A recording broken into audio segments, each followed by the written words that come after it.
अस्सलामुअलैकुम वरहमतुल्लाह। वालेकुम अस्सलाम रहमतुल्लाहि वबरकातुहू। अल्हम्दुलिल्लाहि रब्बिल आलमीन वस्सलातु वस्सलामु अला रसूलिल अमीन। रब्बि इश्रह ली सदरी व यस्सिर ली अमरी वहलुल उक़दतम मिन लिसानी यफ़क़हू क़ौली। मुस्लिम इनहेरिटेंस का बैच नंबर 17 है और ये लेक्चर नंबर 12 है।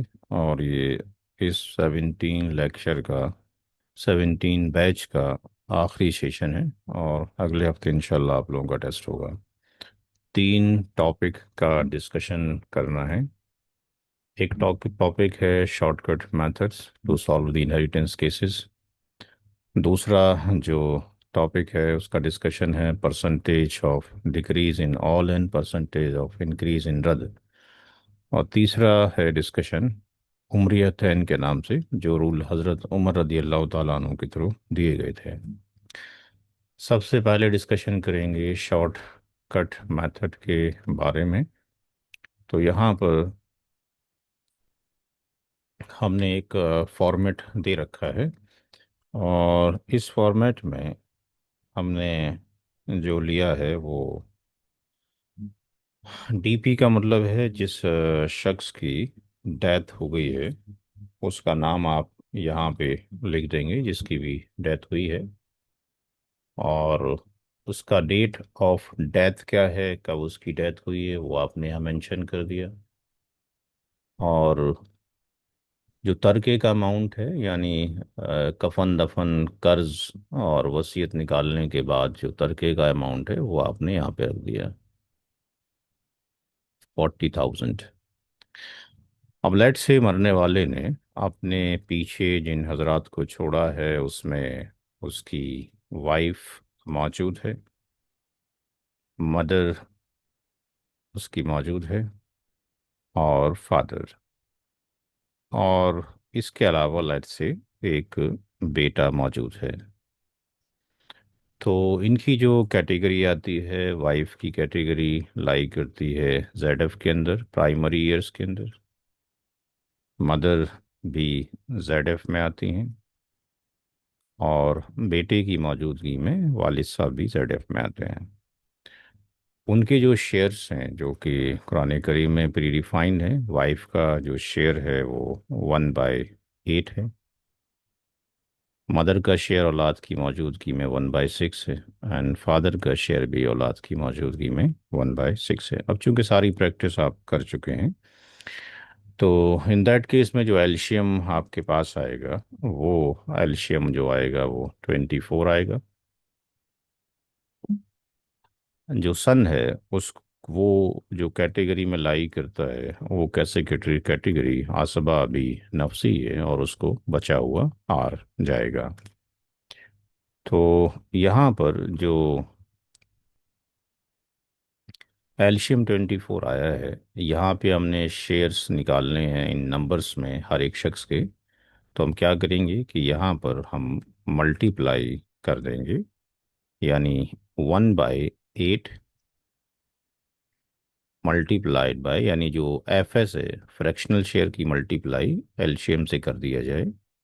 तो इसको आप डिवाइड करेंगे तो ये कितना आ जाएगा, 3 आ जाएगा। 8 से 24 कट जाएगा, 1/6।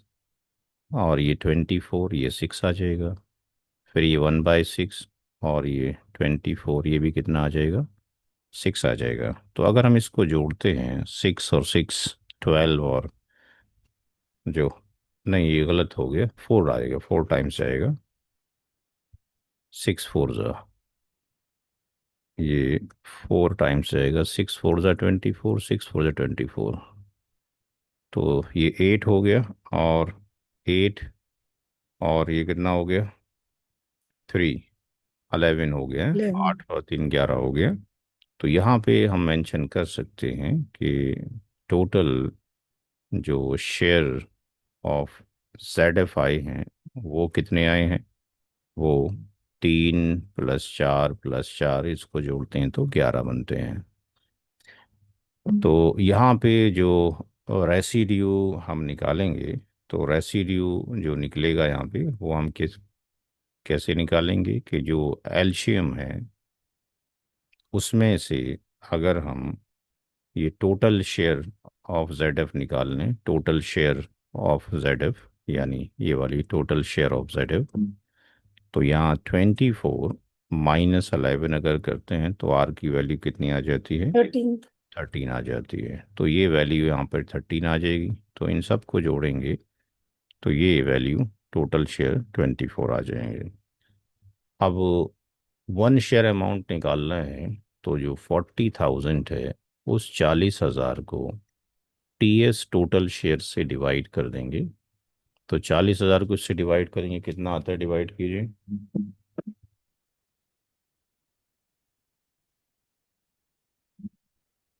1666.66। 66। 1666.67 हो गया।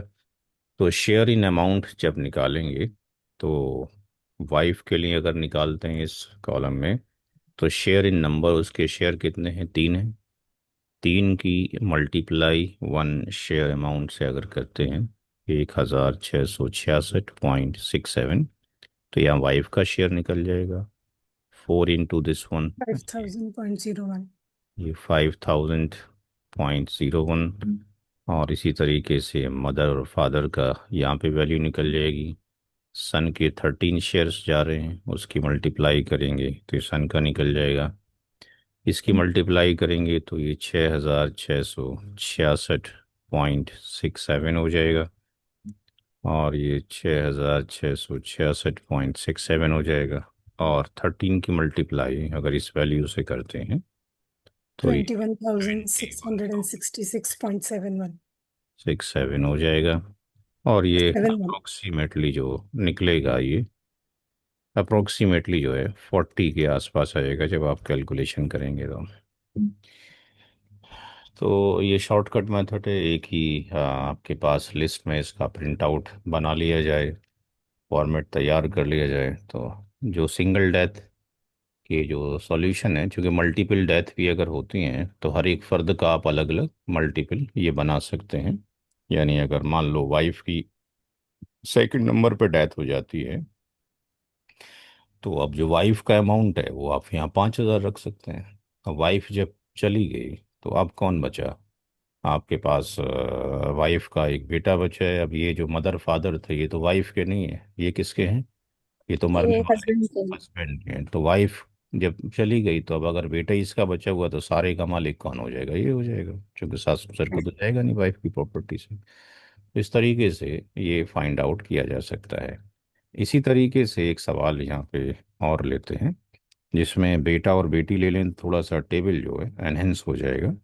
यहाँ पर अगर वही मेंबर्स लेते हैं जो एग्जिस्ट करते थे अभी, यानी wife, 40,000। Mother and father, mother and father, और यहाँ पर साथ में हम सन एंड डॉटर ले लेते हैं।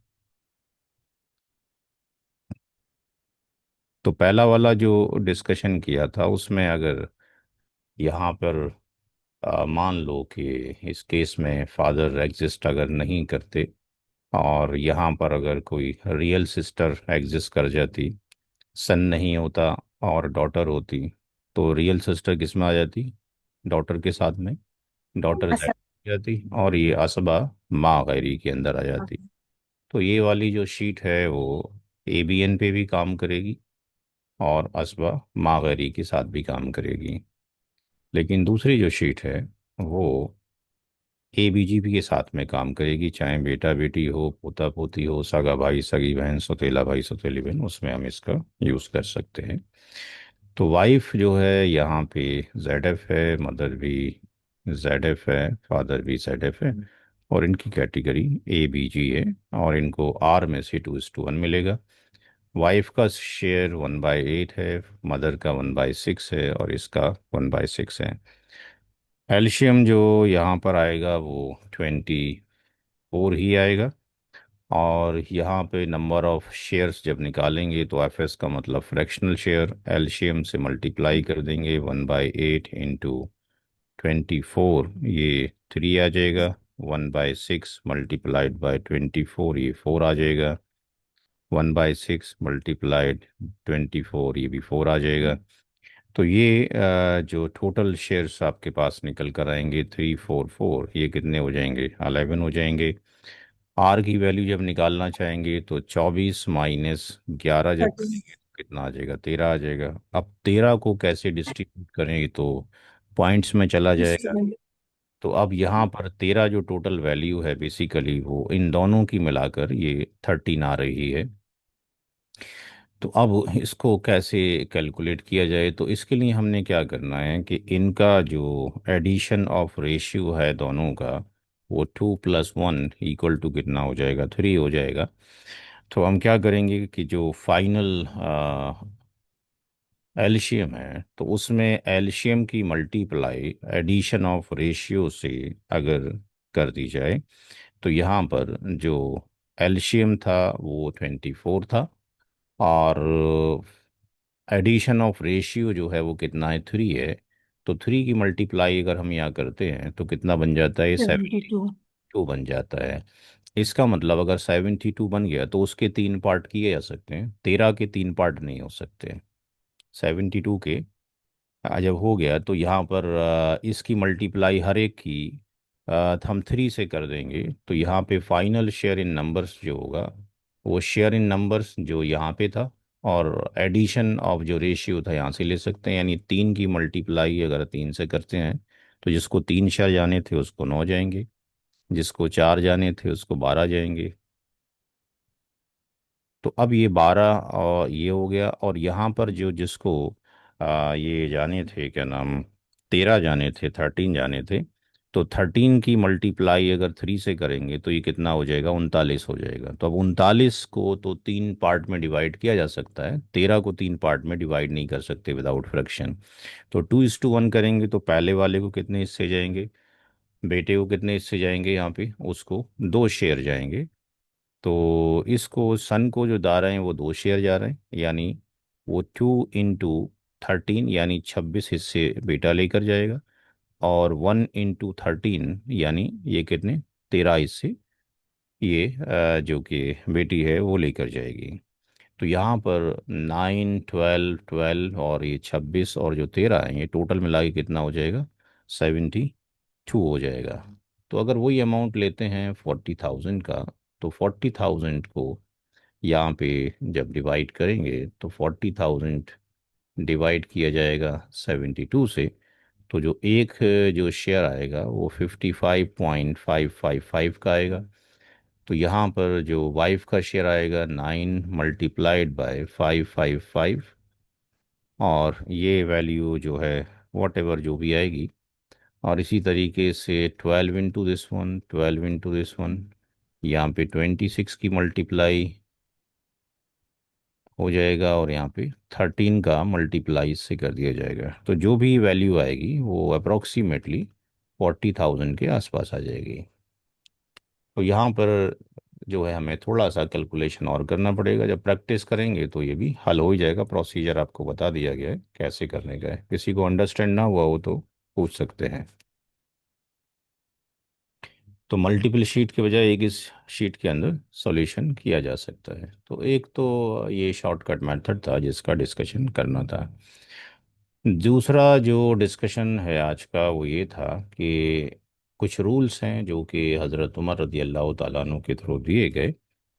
उमरियतन यानी 2 रूल दिए गए हैं इनहेरिटेंस के। एक रूल तो ये है, एक केस ये है जो हज़रत उमर रदी अल्लाह ताला अन्हु के थ्रू दिया गया कि फॉर एग्ज़ाम्पल अगर स्पाउस में से कोई भी एक मौजूद है, फॉर एग्ज़ाम्पल वाइफ मौजूद है और फादर और मदर मौजूद हैं और कोई नहीं है, तो क्या रूल अप्लाई किया जाए? तो इन दैट केस अगर हम लेके चलते हैं तो फिर तो वो रूल था कि भाई वाइफ जो है यहाँ पर विदाउट दी किड्स है, तो वाइफ का तो कितना होना चाहिए? 1/4. और होना चाहिए। अब मदर का शेयर चूंकि औलाद नहीं है तो 1/3 होना चाहिए, और औलाद नहीं है तो बाकी इसको जाना चाहिए। फादर आसबा बी नफसी बन जाएगा। बट हज़रत उमर रज़ी अल्लाह ताला अन्हु ने जो रूल दिया, उन्होंने ये कहा कि क्या करना होगा इन दैट केस में कि सबसे पहले हम वाइफ का जो शेयर है वो उसको दे देंगे जो प्री डिफाइंड है। ये रूल्स दिया गया है, रूल्स गिवन बाय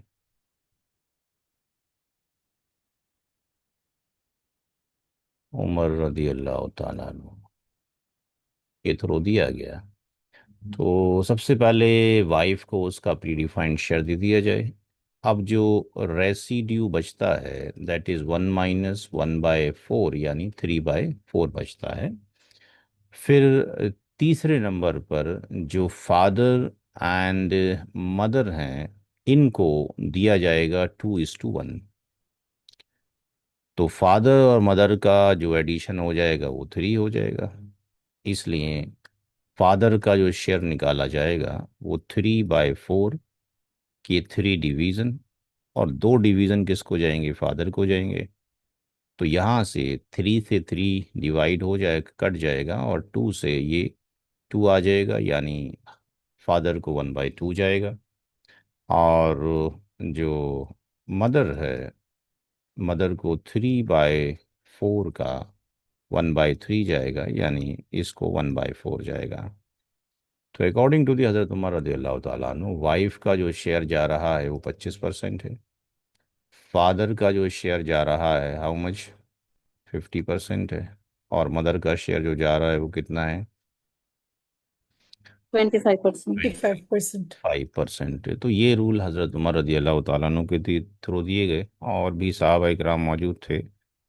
हज़रत अली रदी अल्लाह ताला अन्हु की राय डिफरेंट थी, बट जो एक्सेप्टेबल जो राय रही सब की वो ये वाली रही जो हम डिस्कशन कर रहे हैं। उमरियतन मतलब 2 रूल्स दिए गए। एक रूल तो ये दिया गया जब वाइफ के साथ में फादर और मदर मौजूद हों, और ये सेम ही रूल उन्होंने इम्प्लीमेंट किया केस नंबर 2 के लिए, कि अगर ऐसा हो कि इंस्टीड ऑफ द वाइफ की जगह पर यहाँ पे अगर हस्बैंड मौजूद है और फादर मौजूद है और मदर मौजूद है।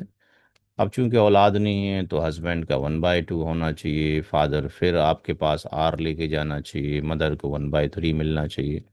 लेकिन अकॉर्डिंग टू दी हज़रत उमर रदी अल्लाह ताला अन्हु जो रूल दिया गया, आपने फरमाया कि भाई पहला केस ये है कि सबसे पहले हस्बैंड का हिस्सा दे दिया जाए 1/2, और दूसरे नंबर पर देखा जाए कि रेसिड्यू कितना बचा है, तो 1 - 1/2 = 1/2। तीसरे नंबर पर जो बचा है उसमें से फादर एंड मदर को 2:1 दिया जाएगा। तो फादर और मदर का शेयर टोटल एडिशन 3 हो जाएगा। इसलिए चौथे नंबर पर फादर का शेयर 1/2 का 3 डिवीज़न, और 2 डिवीज़न किसको दिए जाएंगे, फादर को दिए जाएंगे। 2 से 2 डिवाइड हो जाएगा, तो 1/3 किसको जाएगा, फादर को जाएगा। और मदर का जो शेयर होगा वो 1/2 का 1/3, यानी ये 1 बाय कितना हो जाएगा, 6 हो जाएगा। तो यहाँ पर हस्बैंड का जो शेयर जा रहा है वो 50% है, वालिद साहब का शेयर 33.33% है, और माँ का जो शेयर है वो 16.67% है। तो ये मिलाकर भी आपके पास कितना हो गया, हम्म, ये 50% हो गया। 100। ठीक है। 100%। ठीक है, तो ये जो 2 रूल्स थे ये हज़रत उमर रज़ी अल्लाह ताला अन्हु के थ्रू दिए गए। तो अगर इसकी, तो हमें ये वाले रूल ही वर्ल्ड वाइड तकरीबन यूज़ किए जाते हैं। तो दूसरा हमने डिस्कशन करना था ये वाला। और तीसरा जो पार्ट है जो आज का जो डिस्कशन करना बाकी है वो है परसेंटेज ऑफ डिक्रीज और इंक्रीज का। ये पीडीएफ है जो मैं आपको शेयर कर दूंगा अभी। यहाँ पर एक हमने ये पेपर लिखा है कि ये जो रूल्स थे वो हज़रत उमर रदी अल्लाह ताला अन्हु के थ्रू दिए गए हैं।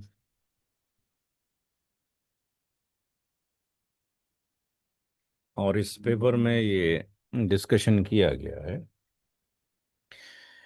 कि परसेंटेज ऑफ डिक्रीज अगर किसी का होता है तो वो भी इक्वल प्रोपोर्शन में है, और अगर इंक्रीज होता है तो वो भी इक्वल प्रोपोर्शन में है। तो सबसे पहले हमने ऑल का कॉन्सेप्ट लिया जो आपको पढ़ाया जा चुका है, और यहाँ पे एक एग्जाम्पल ले लिया कि यहाँ पे कौन कौन एग्जिस्ट करता है।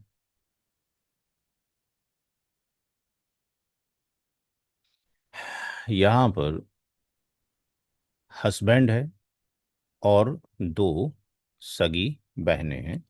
तो हस्बैंड का हिस्सा कितना होगा, 1/2 होगा, और दो सगी बहनों का हिस्सा 2/3 होगा। ये भी कुरान से ही मेंशन है और ये भी रूल भी कुरान से ही है। तो अगर हम ऐसा करें कि किसी एक का हिस्सा अगर पहले देते हैं, तो यहाँ पे अगर हम दोनों के एक साथ देखते हैं तो पता लगा कि भाई ये क्या ऑल बन रहा है कि नहीं। तो ये कितना बन रहा है, 7/6, ग्रेटर देन 1 हो गया। ग्रेटर देन किससे हो गया, यूनिटी से हो गया, तो केस ऑल का हो गया। तो अगर जो प्री डिफाइंड शेयर हैं कुरान करीम के अकॉर्डिंग अगर हम ऐसा देते हैं, हस्बैंड ये कहे जी मेरा हिस्सा आप दे दीजिए, तो 50% अगर हमने हस्बैंड को दे दिया तो कितना बचा हमारे पास, 50% किसके लिए, दो बहनों के लिए। जबकि दो बहनों का हिस्सा कितना होता है, 2/3। 2/3, तो इसका 20, मतलब वो हकदार हैं 66.67 की।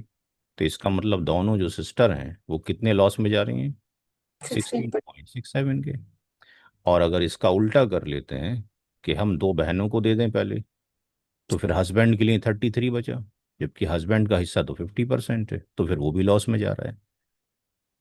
तो अब इस लॉस से बचाया कैसे जाए। तो इस केस को रिजॉल्व करने के लिए हज़रत उमर रदी अल्लाह ताला अन्हु ने कॉन्सेप्ट दिया डॉक्टराइन ऑफ ऑल का, और आपने फरमाया कि एक काम कर लिया जाए कि एल्शियम की जो वैल्यू है, यानी जो भी डिनोमिनेटर आ रहा है आपके पास, उसको न्यूमरेटर से क्या कर दिया जाए, बदल दी। रिप्लेस बदल दिया जाए। तो ऐसा करने से क्या हो जाएगा कि हस्बैंड का जो शेयर है वो 3/7 हो जाएगा, यानी 42.86%, और दो रियल सिस्टर का शेयर जो हो जाएगा वो 57.14% हो जाएगा। और जब इन दोनों को जोड़ेंगे तो ये बराबर यूनिटी के आ जाएगा। तो ये जो डिक्रीज हुआ, यहाँ पर भी डिक्रीज हुआ, क्योंकि शौहर को मिलना चाहिए था 50%, उसका भी डिक्रीज है।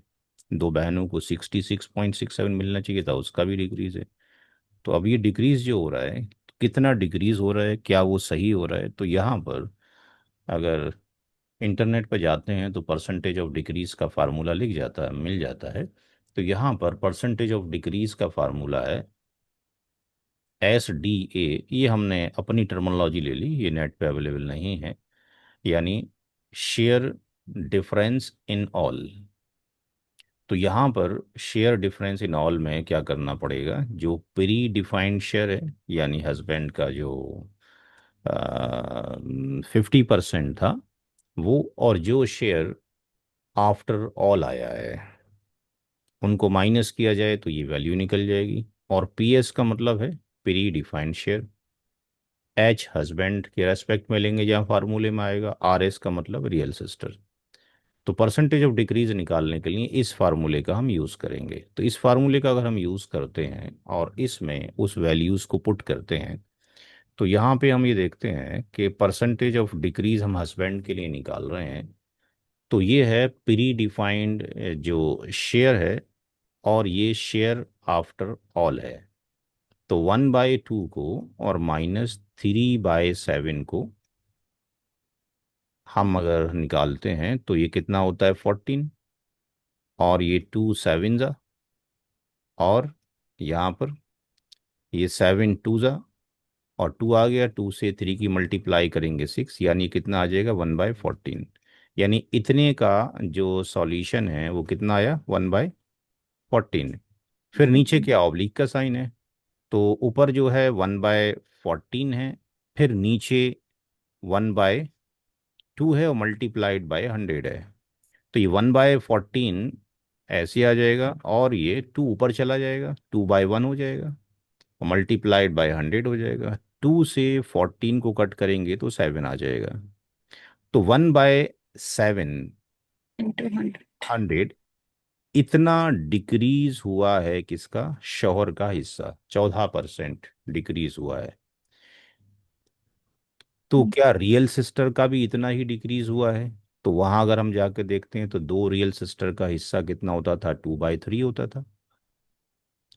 ये 2/3 था। और जो प्री डिफाइंड था, और जो उनको अब मिल रहा है आफ्टर दी ऑल, वो मिल रहा है 4/7। तो इन दोनों का एल्शियम लेते हैं तो 21 आता है, और तीन थे इसको डिवाइड करते हैं तो 7 आ जाता है। 7 दूनी कितना हो जाता है, 14 हो जाता है। और 7 3 जा 21, और 3 की मल्टीप्लाई 4 से करते हैं तो ये 12 आ जाता है। तो ये 2/21 आ जाता है। और ये फिर डिवाइड करते हैं तो ये फिर 1/7 आ जाता है। तो यहाँ पर भी आपके पास जो वैल्यूज़ आ रही है वो कितना आ रहा है, सेम ही आ रहा है आपके पास। 3/21 करें या 1 बाय 14. करें, ये भी 14.28, यानी जो भी फरीक थे उनका परसेंटेज ऑफ डिक्रीज क्या हो रहा है, बराबर आ रहा है। Same. देखना ये है कि जो इनको मिल रहा है ये वाली वैल्यू, अब इसका प्रूफ करना है क्या ये वैल्यू ठीक आ रही है, क्या ये वैल्यू ठीक आ रही है। ये तो पता लग गया कि परसेंटेज ऑफ डिक्रीज दोनों का इतना इतना है। अब हमने Equal. प्रूफ करना है कि परसेंटेज ऑफ जो डिक्रीज है, शोहर का जो हिस्सा होता था उसका कितना डिक्रीज करना है, यानी जो 1/2 था उस 1/2 का इतना डिक्रीज हुआ है। 14. तो 1/2 का इतना परसेंट बनता है 7.24%। और उसका एक्चुअल कितना था, शोर का 50% था। तो 50% में से अगर इस वैल्यू को माइनस करते हैं तो ये वैल्यू वही आ जाती है जो हज़रत उमर रदी अल्लाह ताला अन्हु ने बड़े सिंपल तरीके से समझा दिया कि आप जो है, जो न्यूमरेटर है और आपके पास जो डिनोमिनेटर की वैल्यूज़ आ रही है, उसको आप इस वैल्यू से यहाँ से रिप्लेस कर दें, और इतने कैलकुलेशन की करने की ज़रूरत ही नहीं है। सिंपल तरीके से उन्होंने आंसर बता दिया। हम इसको वेरीफाई कर लें इसलिए हमने मल्टीपल फार्मूले यहाँ पे अप्लाई करने पड़े, नहीं तो आपका आंसर तो यहीं पर आ गया कि उसको रिप्लेस कर दो और आपको डायरेक्टली आंसर मिल रहा है। बट ये आंसर कैसे आ रहा है, वो हमने यहाँ से देखा कि एक्चुअल परसेंटेज तो ये था जो 50% मिलना चाहिए था, उसका डिक्रीमेंट जो हुआ वो 14.285% हुआ। तो उसके 50% का डिक्रीमेंटेशन इतना हुआ, दैट्स वाई उसका शेयर ये बराबर आ रहा है। तो यहाँ से प्रूफ हो गया कि यहाँ पर जो दिया जा रहा है हस्बैंड का शेयर, वो 3/7, ये वैल्यू और ये वैल्यू जो है बराबर आ रही है। इसी तरीके से हम दो बहनों का भी प्रूफ कर सकते हैं। तो उसका अगर हम प्रूफ करते हैं तो हम ये देखते हैं कि दोनों का जो एक्चुअल जो शेयर था वो ये था, लेकिन उनका जो डिक्रीमेंट हुआ है 2/3 का, 14.285%, वो 9.52% आता है। और जब हम इसको माइनस करते हैं तो ये 57.15 और 57.14 ये दोनों ही इक्वल आ जाते हैं। इसका मतलब दोनों का परसेंटेज जो शेयर है जो डिक्रीज हो रहा है वो इक्वल प्रोपोर्शन के अंदर ही डिक्रीज हो रहा है। यहाँ हमें लग रहा है कि भाई ज़्यादा हो गया, लेकिन यहाँ पर ये जो वैल्यूज़ जो आ रही हैं वो यहाँ से वेरीफाई हो गया कि दोनों को का 14.28% जब माइनस हो रहा है तो उसको जो रियल सिस्टर को जो ये वाली वैल्यू आ रही है वो एग्जैक्टली ठीक आ रही है। इसी तरीके से जो रद्द वाला कॉन्सेप्ट है, रद्द में परसेंटेज क्या हो जाता है, इंक्रीज हो जाता है। तो यहाँ पर उस सवाल को वेरीफाई करने के लिए हमने एक माँ को लिया और एक बेटी को लिया। माँ और बेटी को लेते हैं तो 1/6, 1/2, 4/6 हो गया, लेस देन 1 हो गया। तो लेस देन जब 1 हो गया तो ये केस रद्द का हो गया। अब रद्द के केस में जो परसेंटेज है जो इंक्रीज हो रहा है, दोनों का इंक्रीज हो रहा है। अगर यहाँ पे अगर हम देखते हैं तो माँ का शेयर तो ये मिलना चाहिए, बेटी को 50% मिलना चाहिए। तो दोनों का शेयर मिला के तो इतना हो गया, लेकिन इतना बच गया, इसका क्या किया जाए। तो इसको अगर हम देते हैं तो किसको कितना दें, तो इस केस में भी आपने फरमाया कि भाई उसको न्यूमरेटर और डिनोमिनेटर को एक दूसरे से एक्सचेंज कर दिया जाए तो ये काम हो सकता है। बट यहाँ पर क्या होगा, परसेंटेज ऑफ इंक्रीज हो जाएगा। तो परसेंटेज ऑफ इंक्रीज का जो फार्मूला रहेगा और जो हम निकालेंगे, बट उससे पहले अकॉर्डिंग टू दी हज़रत उमर रदी अल्लाह ताला अन्हु माँ का शेयर जो है 25% है और जा रहा है, और इसको कितना जा रहा है, डॉटर को 75%। तो क्या इसको और इसको ठीक जा रहा है, इतना ही जाना चाहिए। तो यहाँ पे हम पहले वेरिफिकेशन करें कि परसेंटेज ऑफ इंक्रीज कितना हुआ है। तो परसेंटेज ऑफ इंक्रीज के लिए शेयर आफ्टर रद्द कितना है और प्री डिफाइंड शेयर कितना है। तो जो शेयर आफ्टर रद्द है वो जो वैल्यू है वो 1/4 है माँ की, और बेटी की 3/4 है। तो यहाँ पर जो 1/4 है माँ का शेयर और जो उसका प्री डिफाइंड ये था, तो 1/4 -1/6 अगर करते हैं तो एलसीएम 12 आता है। ये 3 आ जाता है, ये 2 आ जाता है, और ये 1/12 आ जाता है। तो ये 1/12 हो गया। तो यहाँ पे 1/12 है और यहाँ पे 1/6 है। तो ये 1/12 ऐसे आ जाएगा और 6 ऊपर चला जाएगा और ये इधर आ जाएगा। 6 से 12 को कट करेंगे तो 2 आ जाएगा, यानी 1/2। यानी माँ को का शेयर जो है 50% इंक्रीज हो रहा है रद में। तो क्या बेटी का भी 50% इंक्रीज होगा? तो अगर बेटी का जाके देखते हैं तो बेटी का जो शेयर है वो 3/4 मिल रहा है आफ्टर दी ऑल, और उसका जो शेयर था प्री डिफाइंड 1/2 था, ये 4 हो गया। ये 3 - 2 हो गया, यानी ये 1/4 हो गया। तो यहाँ पर 1/4 ऊपर है, फिर 1/2 नीचे है। ये 1/4 यहाँ पर आ जाएगा, 2 ऊपर चला जाएगा, इससे ये 2 2 ज़ा 4, 1/2। यानी बेटी को भी इंक्रीज होगा, यानी दोनों का इंक्रीज होगा 50-50% शेयर। अब दोनों का 50% इंक्रीज हो रहा है, तो माँ का जो शेयर था उसको अगर हम निकालते हैं तो माँ का जो शेयर था वो तो ये था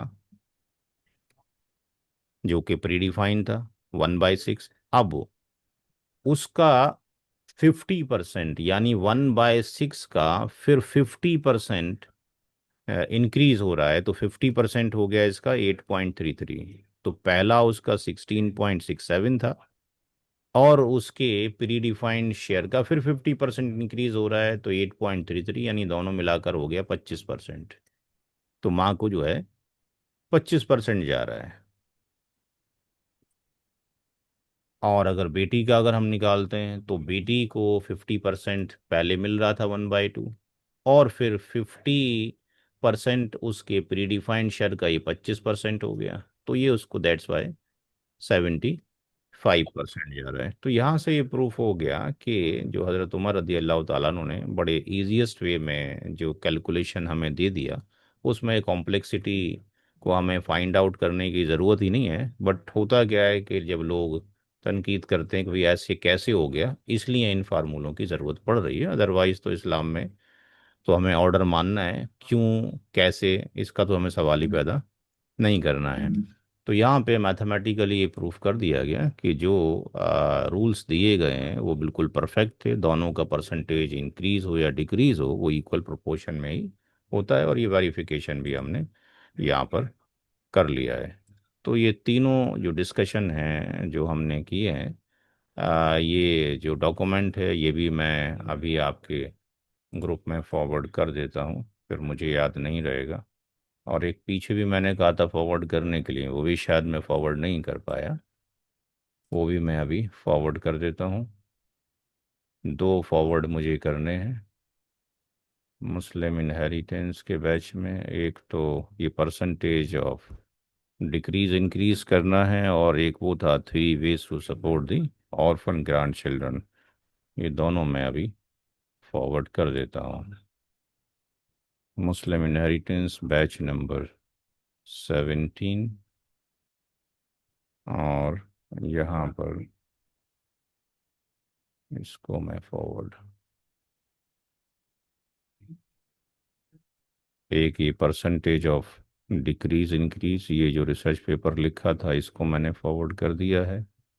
और three way to support the orphan grandchildren, ये भी मैंने फॉरवर्ड कर दिया है। और जो फ्लो चार्ट्स थे, उस फ्लो चार्ट में हज़रत उमर रदी अल्लाह ताला अन्हु का जो रूल है उम्रियतैन वाला, ये लास्ट वाले इसमें है। इसको हम रोटेट कर लेते हैं। ये रूल्स हैं जो हमने आज डिस्कशन किए, ये वाला भी चार्ट में आपकी तरफ भेज देता हूँ, यानी पूरा ही वो पीडीएफ में फॉरवर्ड कर देता हूँ। तो इस को भी मैं यहाँ फॉरवर्ड कर देता हूँ। तो हमारी तरफ से क्लास जो है ओवर हो गई है। इंशाल्लाह अगले हफ्ते हम टेस्ट की तरफ प्रोसीड करेंगे। टेस्ट की जैसा कि राय दी गई थी कि दो पार्ट्स में उसको कर लिया जाए, तो उसके हम दो पार्ट्स बना देंगे। एक जो है अपलोड कर दिया जाएगा, यहाँ पे 30 तारीख में हम अपलोड कर देंगे, और एक जो है 2 दिन के बाद अपलोड कर देंगे। ठीक है, ताकि दोनों ही आप जो है सबमिट कर दें 1-2 दिन के अंदर, मतलब 3-4 तारीख तक आप उसको आराम से आप सबमिट कर दें। और कॉपी की हेल्प ना लें, जो पुराना है उसकी हेल्प ना लें, क्योंकि अगर वो आंसर वहाँ देखेंगे जाके तो फिर सॉल्यूशन क्या करेंगे। जब पेपर ओपन कर लें तो फिर वो कॉपी ना देखें, उससे पहले आप कॉपी देखते रहिए। 30 तारीख से पहले पहले तक कोई दिक्कत की बात नहीं है। किसी का कोई सवाल हो तो डिस्कशन किया जा सकता है, अदरवाइज क्लास को एंड करते हैं। आप सभी लोगों का बहुत बहुत दो ही क्वेश्चन पीडीएफ्स क्वेश्चन जी फरमाएं। आप तीन भेजने वाले थे ना? हाँ, तीनों मैंने भेज दिया। दो ही आए हैं सर। अच्छा, दो ही आए हैं, तीसरा क्यों नहीं आया? तीसरा डॉक्यूमेंट क्यों नहीं आया? एक मिनट देखते हैं क्यों नहीं किया। हम्म, तीसरा डॉक्यूमेंट भी तो आना चाहिए था। देखिए तीसरा आ गया। हम्म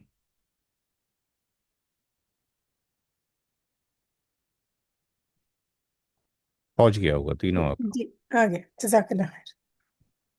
ठीक है, कोई किसी का सवाल, और हमने आपके ग्रुप में वो फॉरवर्ड किया है, ये इसको जहाँ जहाँ हो सकता है इसको फॉरवर्ड करें ताकि ज़्यादा से ज़्यादा लोग ज्वाइन कर सकें। इसके अंदर नीचे लिंक है, जैसे ही आप लिंक पे क्लिक करेंगे वो सबमिशन फॉर्म आ जाएगा सीधा यहाँ पे। वो अपना नाम वगैरह रजिस्टर करेंगे तो हमारे पास पहुँच जाएगा। अभी सिर्फ 10-12 लोगों ने ही रजिस्ट्रेशन किया है, अभी वक्त है हमारे पास। तो इसको अपने अपने ग्रुप में फॉरवर्ड कर दीजिए। सर एक सवाल था। जी। अब एग्जाम हो जाएगी और फिर जब इंशाल्लाह हम आगे क्लासेस लेंगे, हम्म। जैसे आप हमें एग्जाम के बाद सर्टिफिकेट दे रहे हैं, तो ये जी। सवाल एक्चुअली यहाँ का लोकल इज्तिमा ग्रुप है हमारा, हम्म। लेडीज का। तो हम्म। वहाँ पे जो उनसे हमने पूछे थे कि ये इजाजत मिल सकती है क्या, ऐसे अगर हम क्लास लेना चाहे तो। हाँ, आप तो क्लास क्लास लीजिए।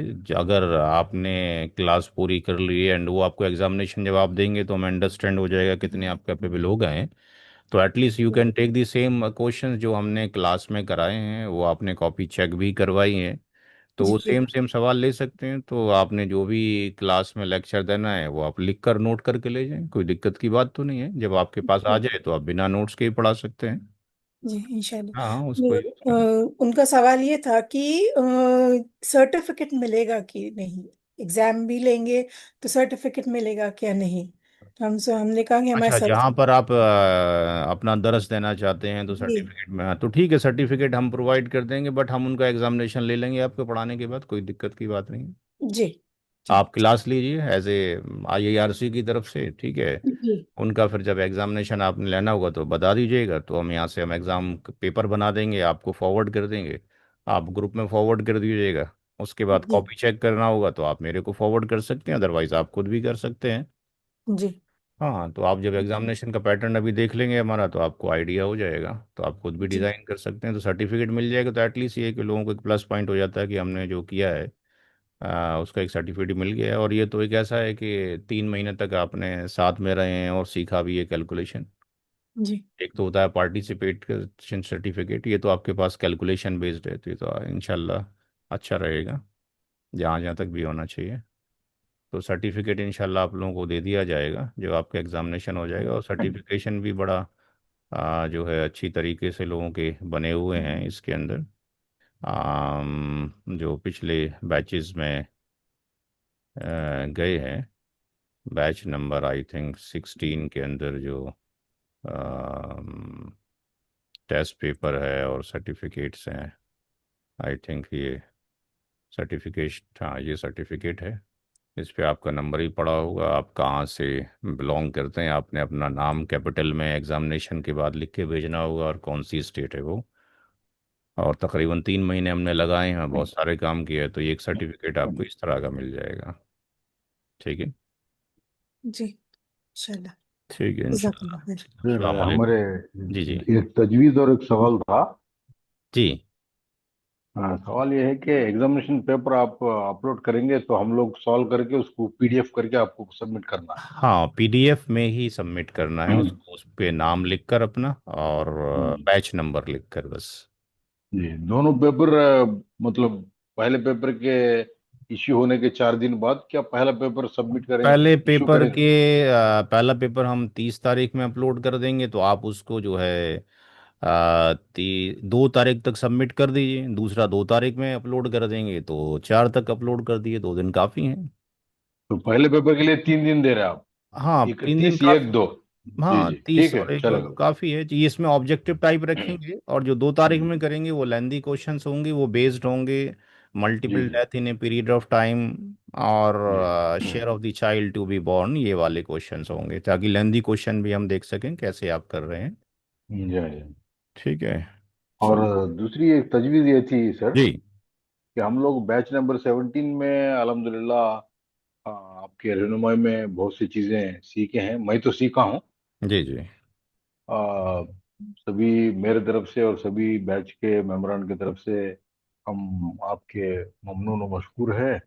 और अल्लाह के बारगाह में आपके लिए दुआ गो हैं कि अल्लाह ताला आपको इसका अजर अजीम अता फरमाए। आमीन। आमीन।